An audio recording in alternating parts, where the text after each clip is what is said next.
Sekar Maji Marijan Kartosuwirjo itulah nama panjang beliau, tanggal 7 Januari tahun 1905 sampai 5 September tahun 1962, adalah seorang tokoh Islam Indonesia yang memimpin pemberontakan Darul Islam, melawan pemerintah Indonesia dari tahun 1949 hingga tahun 1962, dengan tujuan mendirikan negara Islam Indonesia berdasarkan hukum syariah. Lahir tanggal 7 Januari tahun 1905 Cepu, Blora, Jawa Tengah, Hindia Belanda. Meninggal tanggal 5 September tahun 1962, umur 57, Pulau Onras, Kepulauan Seribu, Jakarta, Indonesia.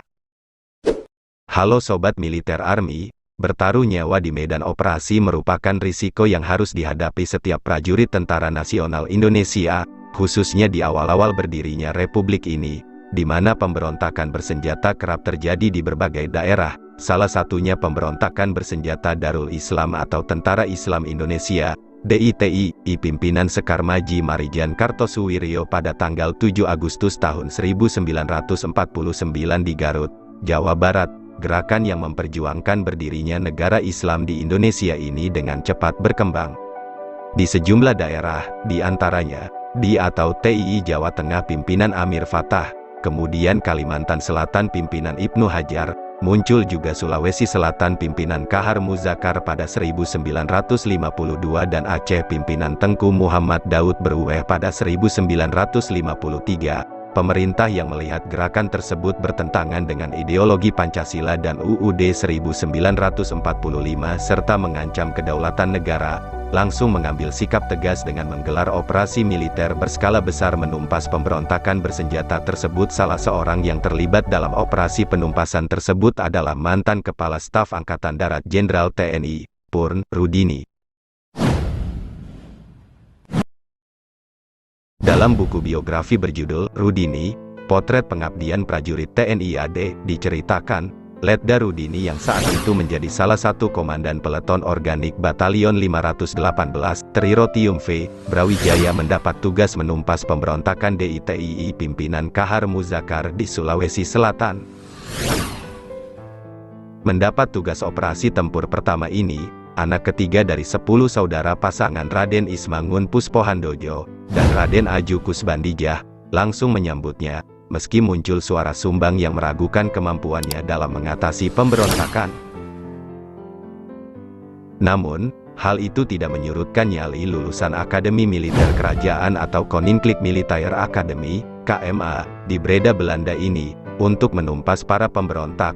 Berbekal informasi yang diperoleh, pria kelahiran tanggal 15 Desember tahun 1929 di Malang, Jawa Timur, langsung melakukan pemetaan daerah operasi sekaligus memperkirakan pergerakan pasukan di atau TII. Dengan pasukan yang relatif sedikit, Rudini kemudian menggelar patroli dengan jarak tempuh yang jauh dan luas. Meski berisiko tinggi, namun semua pasukannya kembali dengan selamat, hingga suatu ketika, peleton Rudini diminta berpatroli melewati beberapa perbukitan. Saat itu, Rudini yang di kemudian hari menjadi Pangkostrat ini menyarankan kepada komando atas agar bukit-bukit dikuasai terlebih dahulu, sebelum menggelar patroli agar aman dari serangan musuh. Namun, usulnya diabaikan. Perkiraan Rudini terbukti, saat patroli digelar, pasukannya mendapat serangan mendadak dari atas bukit. 6 anggota peletonnya gugur seketika terkena tembakan dari Momok, atau Mobile Movement Command, yang merupakan pasukan khusus DITI Kahar Muzakar. Mendapat serangan tersebut, Rudini yang saat itu berada di atas mobil jeep memerintahkan perlawanan, sementara sopir yang duduk di sebelahnya gugur terkena berodongan senjata saat terjadi serangan dadakan tersebut. Kontak tembak antara kedua pasukan tersebut tak terhindarkan dan berlangsung sengit. Di sisi lain, bantuan pasukan yang diharapkan pun tak kunjung datang. Meski begitu, Rudini tak putus asa. Bersama pasukannya Rudini bertempur habis-habisan walaupun tembakan bertubi-tubi datang dari atas dan samping bukit. Keberanian dan kegigihan Rudini beserta pasukannya membuahkan hasil. Beberapa pemberontak tewas diterjang peluru panas pasukannya dan sebagian lagi melarikan diri.